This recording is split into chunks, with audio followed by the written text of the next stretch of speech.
Welcome back to the channel. और आज second video आ रहा है इस general knowledge and awareness series का, जहाँ पर आज डिस्कस कर रहे हैं national economy and social issues कि ये नेशनल इकोनॉमी होती क्या है, इसमें अपने को जानने जैसा क्या है और सोशल इश्यूज़ क्या है जो अपने को ध्यान देने चाहिए, जो सीईटी के पर्सपेक्टिव से बहुत ज़्यादा इम्पॉर्टेंट है।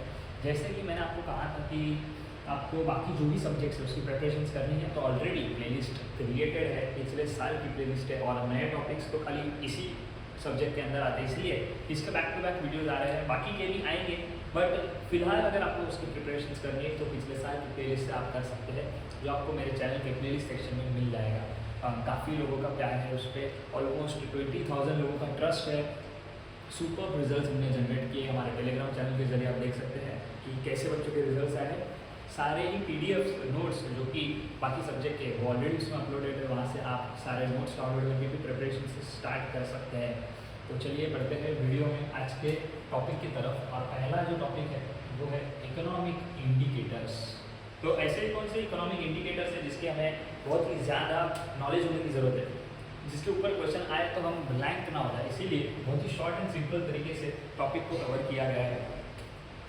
पहला जो टॉपिक है वो है जीडीपी। जीडीपी का फुल फॉर्म है gross domestic product.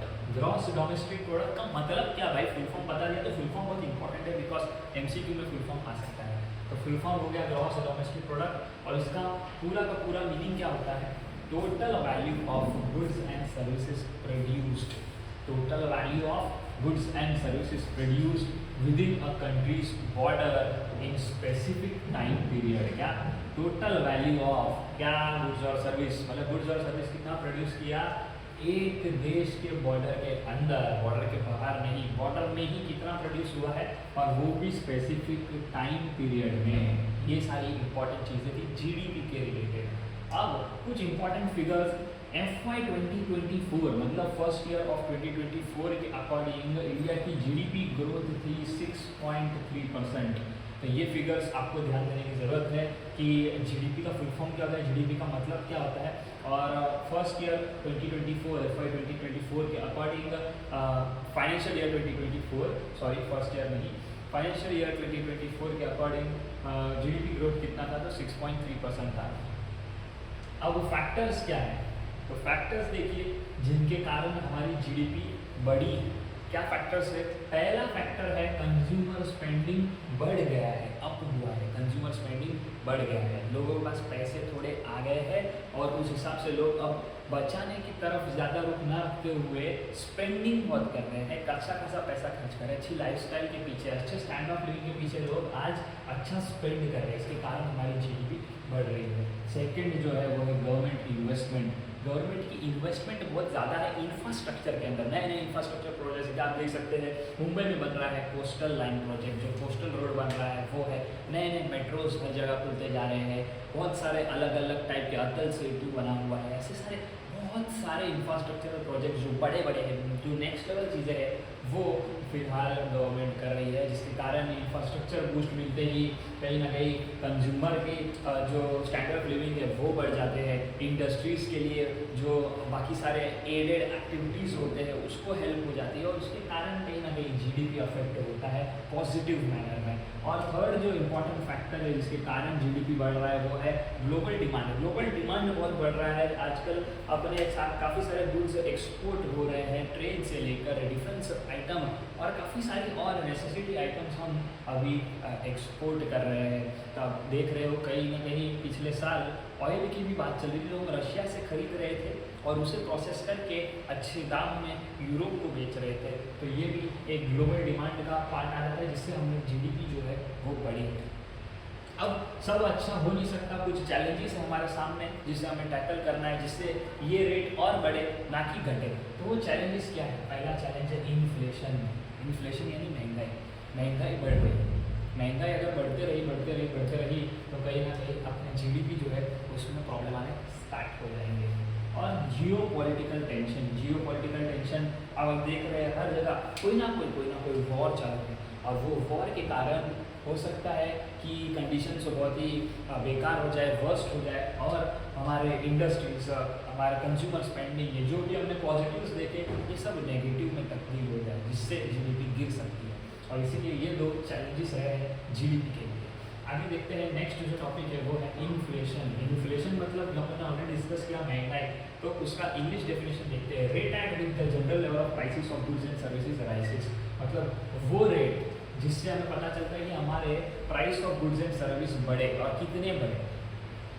Leading to decrease in purchasing power, जिससे कि कंज्यूमर के पास खरीदने की क्षमता घट जाती है। फॉर एग्जांपल अगर कोई चीज़ 10 रुपये की है वो 12-13 रुपये की हो जाए, तो अब जो आदमी 20 रुपये में 2 चीज़ खरीद पा रहा था, अब वो 20 में 2 चीज़ नहीं खरीद पाएगा। इसी को हम बोलेंगे इन्फ्लेशन।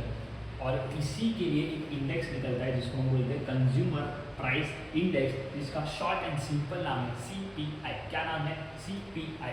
ये CPI जो है ये 5.2% के दर पर रहा है, जो हमारे गवर्नमेंट डेटा से हमें पता चला है। लेटेस्ट डेटा के अकॉर्डिंग CPI जो है 5.2% रहा है, यानी कि महंगाई का दर 5.2% से आगे बढ़ रहा है। अब कुछ मेजर्स जिससे ये इन्फ्लेशन गवर्नमेंट कंट्रोल करती है, तो क्या मेजर्स है? पहला मेजर है increasing import of essential items. तो जो एकदम ज़रूरत की चीज़ें है जिसको महंगा नहीं होना चाहिए, जैसे कि नमक है, शुगर है, यानी कि शक्कर हो गया, चीनी हो गया, ये सारी चीज़ें ऐसी है, आटा है, दाल है, ये नेसेसिटी है, रोज़ चाहिए। ये महंगा हो गया तो इंसान को जीना मुश्किल हो जाएगा। इसीलिए ये एसेंशियल चीज़ों का इंपोर्ट देश में हो रहा है। जहाँ जहाँ से पॉसिबल है वहाँ से हम खरीद के हमारे देश में ला रहे हैं, जिससे कि महंगाई ना बढ़े और एक सस्ते भाव में आम आदमी को चीज़ें मिलती रहे।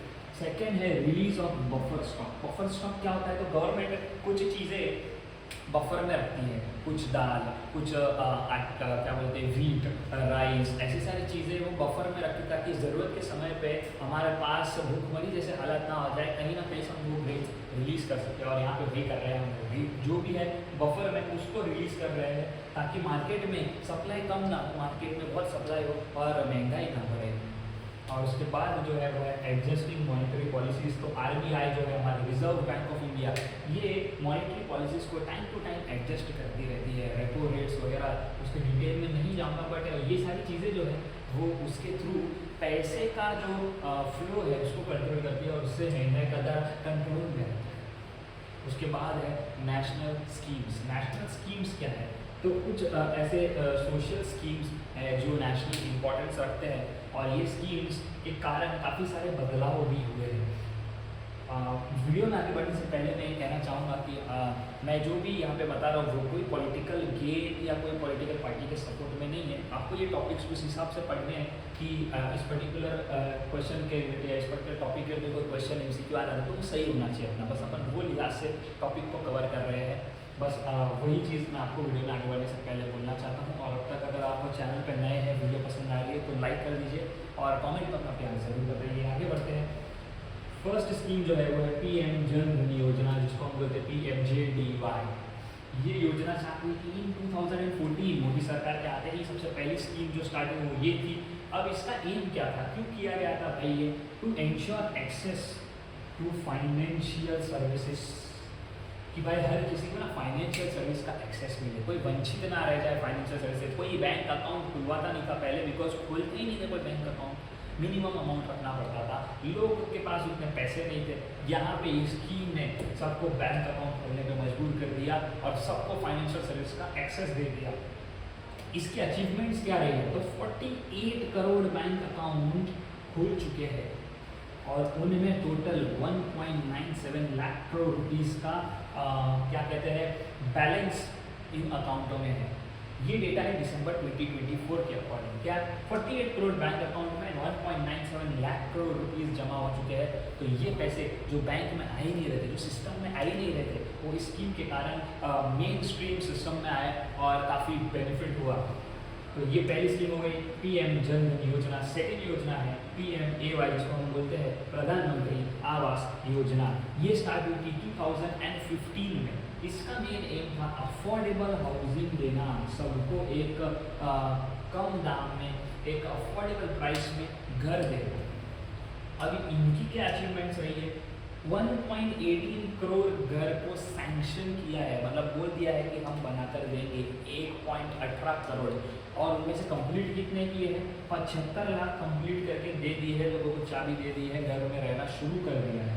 तो ये थी 2 स्कीम्स जो बहुत ही इम्पोर्टेंट थी। इसके बाद दो तीन इम्पोर्टेंट इश्यूज़ को हम देखते हैं जो हमें लगता है कि शायद एमसीक्यूज़ में आ सकते हैं। सोशल इश्यूज़ क्या है? पहला इशू है अनएम्प्लॉयमेंट।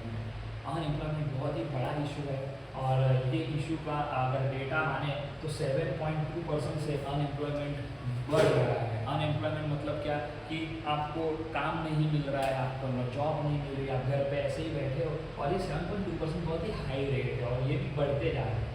अब इसको टैकल करने के लिए क्या कर रही है गवर्नमेंट? तो गवर्नमेंट कर रही है नेशनल स्किल डेवलपमेंट मिशन।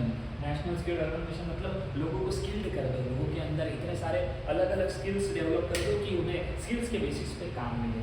अगला है स्टार्टअप इंडिया। स्टार्टअप इंडिया की भाई जॉब करने की ज़रूरत ही नहीं है, अपना खुद का बिजनेस करो। अपने खुद के बिजनेस के लिए आपको पैसे चाहिए, आपको सपोर्ट चाहिए, आपको मेंटरशिप चाहिए, आपको किसी का स्ट्रेटजीज चाहिए, आपको कोई हेल्प करने वाला चाहिए।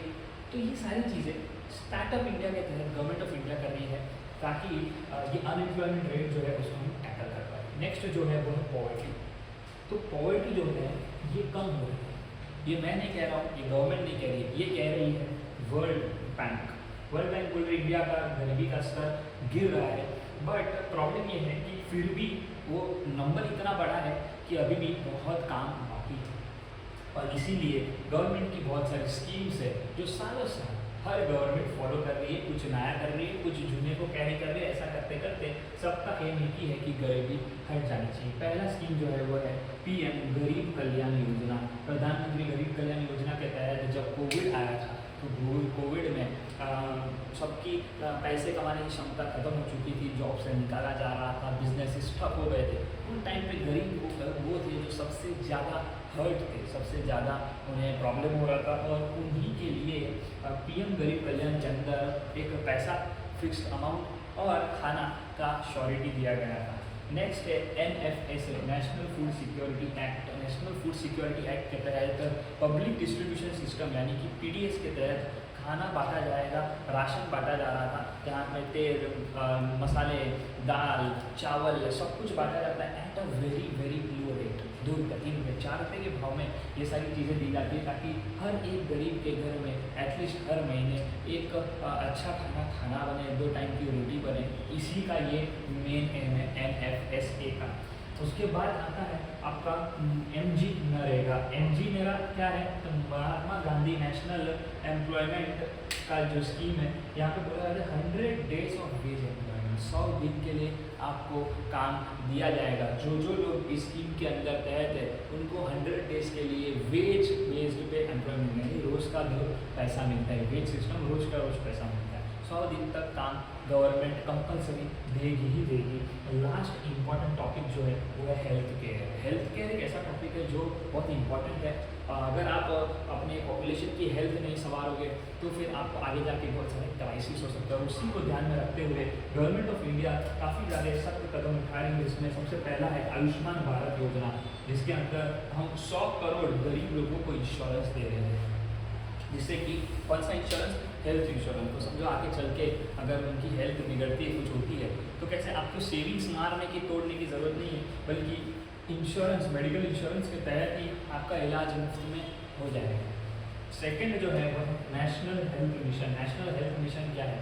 तो नेशनल हेल्थ मिशन वो है जहाँ पर गवर्नमेंट हर वो स्टेप्स ले रही है जिससे लोगों का हेल्थ सुधरे, उसमें सुधार हो और अच्छी तरीके से लोग हंसते खेलते रहे, खुश रहे, हेल्दी रहे। तो ये थे कुछ इंपॉर्टेंट टॉपिक्स हैं नेशनल इकोनॉमी सोशल इश्यूज़ के, जो जनरल नॉलेज और अवेयरनेस टॉपिक के लिए आते हैं। और अगर आपको वीडियो पसंद आ रहा है, वीडियो को लाइक करना है, चैनल को सब्सक्राइब करना है, कमेंट में आपके और कुछ इसके रिलेटेड पॉइंट से कोई डाउट से कोई डिस्कशन है, कुछ भी है, सब कमेंट सेक्शन में आपको कर देना है। टेलीग्राम चैनल ज्वाइन कर देना है, लिंक डिस्क्रिप्शन में है। वहाँ से जा कर के आप पिछले साल के सारे नोट्स आप अलग अलग सब्जेक्ट के डाउनलोड कर सकते हैं। साथ ही साथ आप अपने दूसरे पीयर्स से जुड़ सकते हैं, उनसे बातचीत कर सकते हैं, मेरे से डाउट्स पूछ सकते हैं कमेंट सेक्शन के ज़रिए और टेलीग्राम के ज़रिए।